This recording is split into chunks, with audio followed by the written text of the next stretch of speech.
Você que já assistiu os outros vídeos que tratam do processo administrativo ambiental, vai ver agora a atualização que estamos gravando a respeito do Decreto 9719 de 2017, que trata da conversão das multas ambientais em prestação de serviços. Esse decreto foi muito divulgado na mídia, indicado como se fosse uma novidade a conversão das multas ambientais em serviços ambientais. Mas, na verdade, isso não é nenhuma novidade, não. Essa possibilidade de realização, de conversão das multas simples em serviços ambientais, ela existe já há bastante tempo.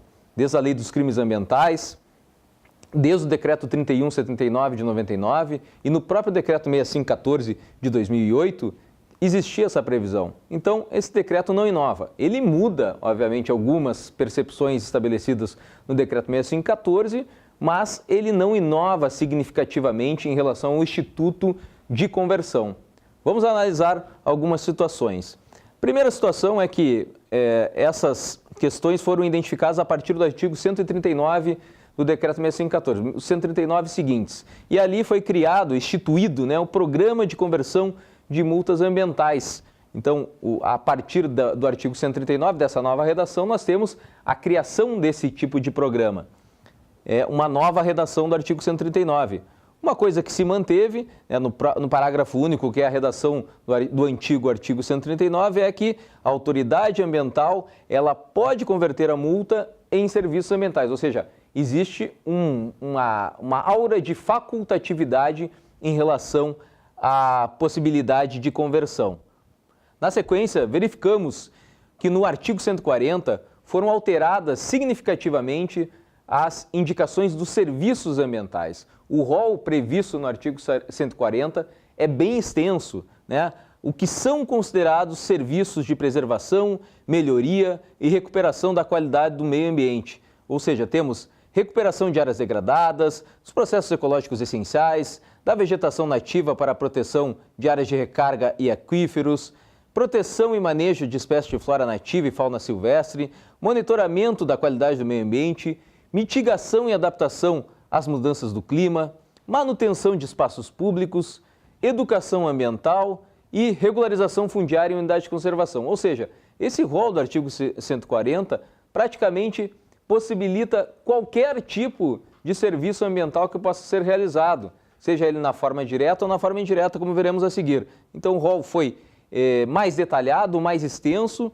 de forma a possibilitar que todos os serviços ambientais pudessem ser indicados no momento da conversão. Uma característica específica desse programa é que os órgãos federais, no caso o IBAMA ou mesmo o Instituto Chico Mendes, eles vão fazer chamadas públicas, tratando-se do Decreto 6514, do processo administrativo federal. O órgão federal ele vai fazer uma chamada pública para quê? Para fazer projetos que possam ser realizados o serviço de conversão indireta, onde o autuado ele adere àquele programa e aí ele vai fazer somente o pagamento da quantia em pecúnia, como veremos a seguir. Então, o órgão federal vai lá, faz um edital e esse edital, uma ONG, uma entidade não governamental ou qualquer outra entidade que tenha algum tipo de programa, ela pode indicar, queremos fazer esse tipo de programa, queremos fazer a recuperação da mata ciliar, queremos fazer esse outro tipo de programa de a forma mais variada e o órgão ambiental federal, os órgãos ambientais federais vão selecionar tanto as pessoas, os programas que serão realizados, como também os executores desses programas.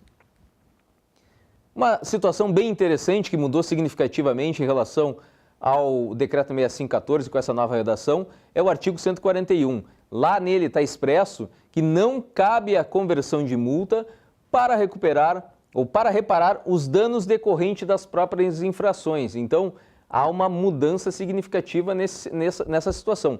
Na redação anterior, isso era possível, ou seja, o autuado, no momento de fazer a reparação, ele poderia utilizar esse serviço ambiental que está sendo convertido para a reparação do dano. Agora nós temos situações totalmente separadas.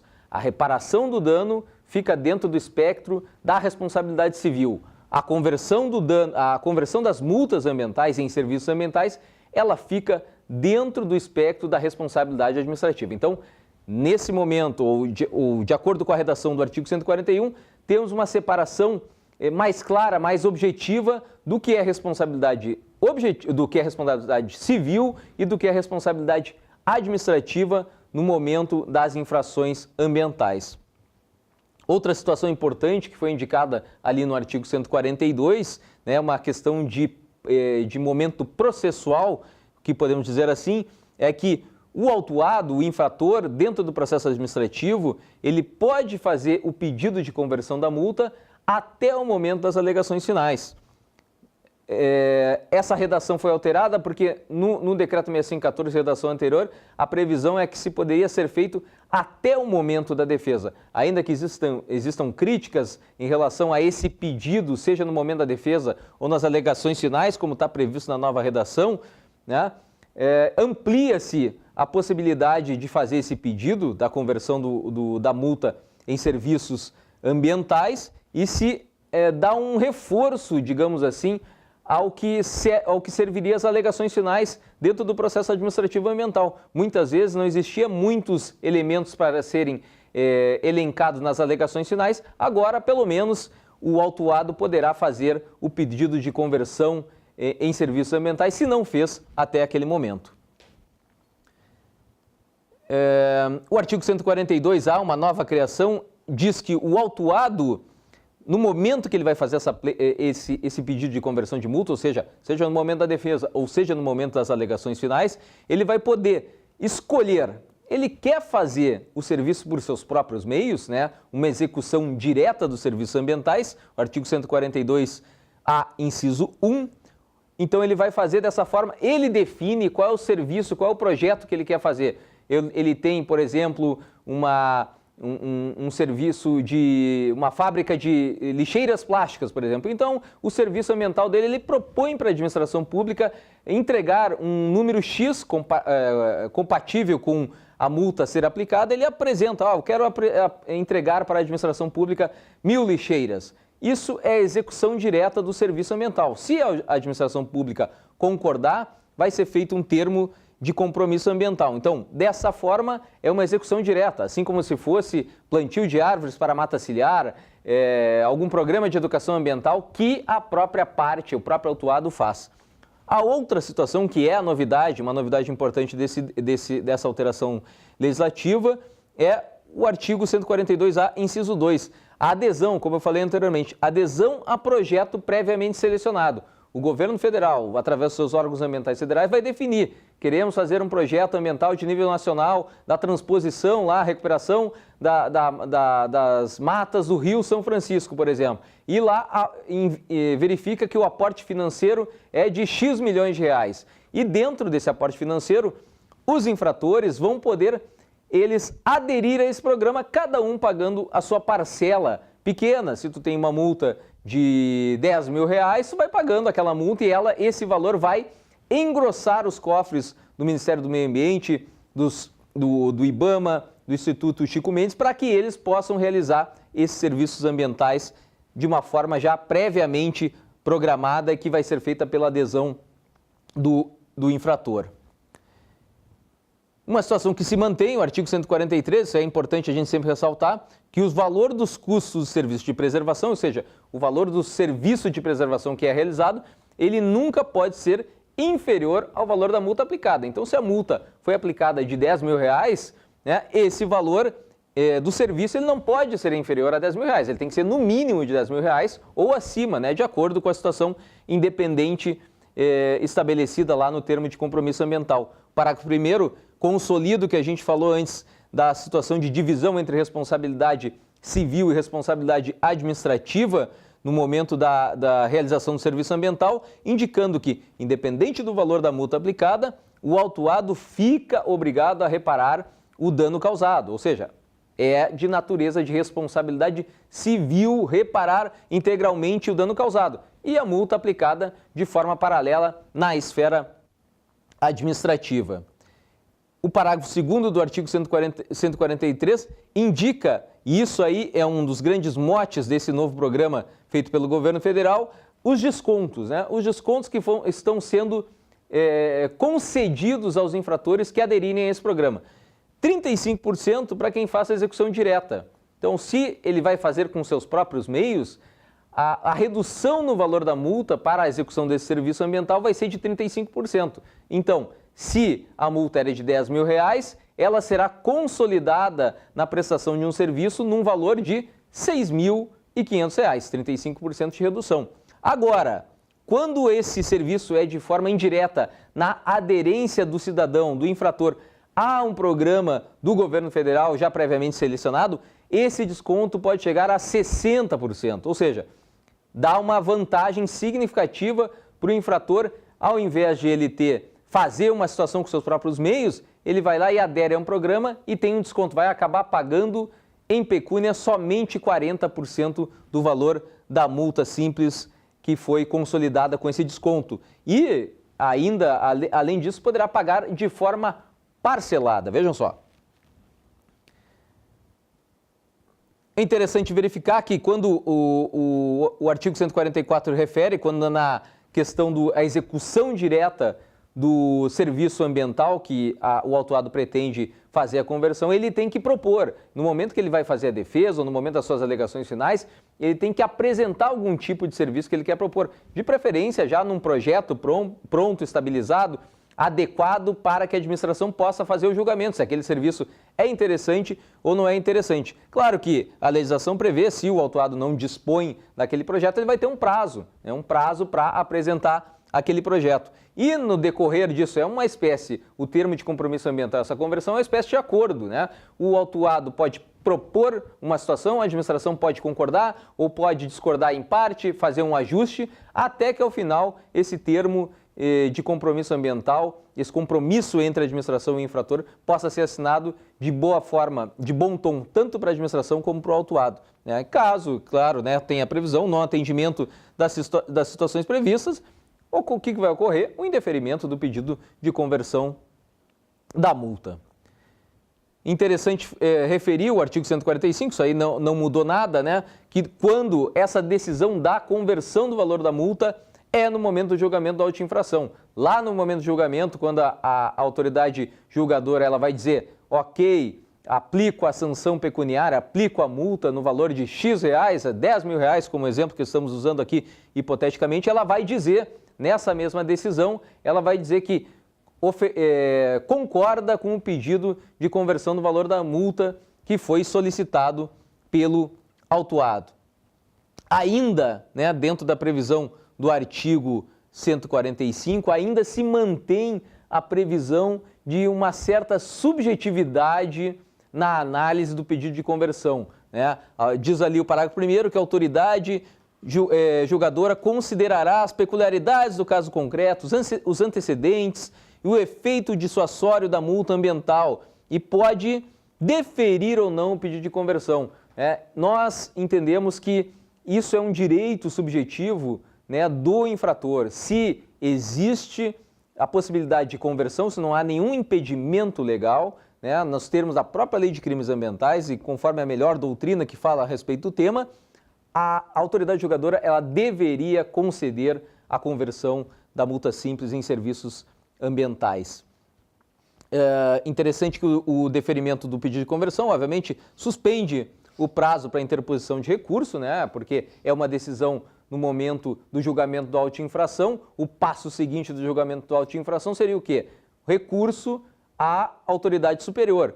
No momento que se faz a conversão, não há necessidade de recurso, o prazo de recurso fica em suspenso. E caso seja indeferida a conversão, também é passível de recurso pelo infrator para que ele possa exigir uma reversão desse posicionamento no sentido de que se possa fazer a conversão.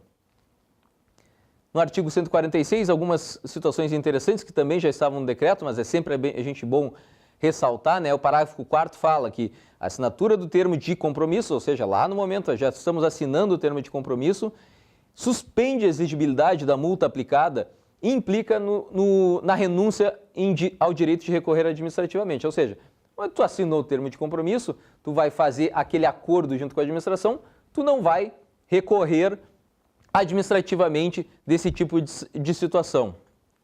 O artigo 146 também fala, em seu parágrafo 5º, que a celebração do termo de compromisso não põe fim ao processo administrativo ambiental. Por óbvio, né? Enquanto o termo estiver sendo cumprindo, estiver sendo realizado, estiver sendo monitorado, o processo fica em suspenso para a conferência das obrigações pactuadas. O termo de compromisso assinado entre a administração e o infrator, ele tem efeitos nas esferas civil e administrativa, previsão lá do parágrafo 7º do artigo 146 e que também era previsto no decreto 6514. Essa redação não mudou nada. E o inadimplemento desse termo, o que implica? Implica, na esfera administrativa, a inscrição imediata desse débito para a cobrança da multa resultante do auto de infração no valor integral, ou seja, sem qualquer tipo de desconto, né? E ainda, além de tudo, acrescido de juros, correção monetária e eventuais outros consectários legais.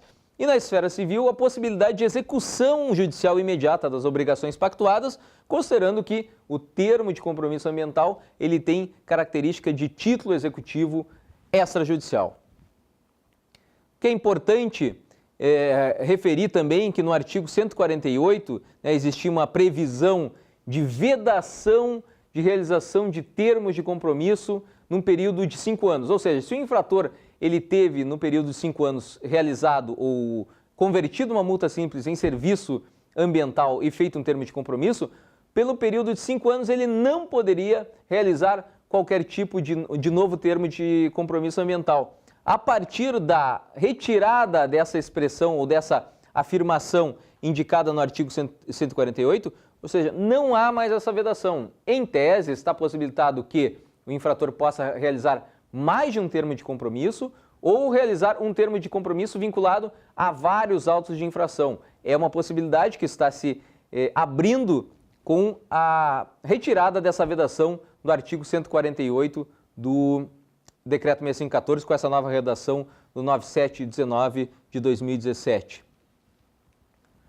Certo, senhoras e senhores? O que é importante a gente referir, os principais pontos dessa alteração que foi feita no Decreto 6514. Os principais pontos que a gente gostaria que vocês guardassem isso nos seus estudos, nas suas aplicações práticas do processo administrativo. Conversão, o serviço de conversão, ele não pode ser mais usado para recuperar o próprio dano, ou seja, responsabilidade civil, recuperação do dano ambiental, responsabilidade administrativa, conversão da multa em serviço ambiental em situação paralela ou lá numa aderência de um serviço, de um projeto definido pelo governo federal, ou seja, separadas as esferas de responsabilidade ambiental, administrativa e civil. O pedido de conversão na parte processual pode ser feito até as alegações finais, ou seja, então, até as alegações finais, se o autuado não fez isso no momento da defesa, ele pode fazer até as alegações finais. E, finalmente, isso que eu falei no final, não há mais restrição de prazo ou número de TCAs firmados, ou seja, se o infrator cometeu uma infração e fez um termo de compromisso ambiental num prazo de 1 ano atrás, no ano seguinte, em tese, não há nenhuma vedação na legislação para que ele possa realizar um novo termo. Ou seja, há, nesse caso, digamos assim, uma facilidade ao infrator para que ele possa realizar. Isso aí vai no sentido de que o programa de conversão de multas ambientais estabelecido pelo governo federal possa ter um acréscimo de recursos, porque muitas das empresas federais que estão envolvidas em multas ambientais, elas só poderiam firmar um termo de compromisso. E nesse caso agora está aberta essa possibilidade para aderência integral dessas empresas e dos demais infratores, com certeza. Certo, senhoras e senhores? Foi um prazer estar de novo aqui nas aulas do EAD Cursos e voltaremos numa próxima oportunidade. Um abraço.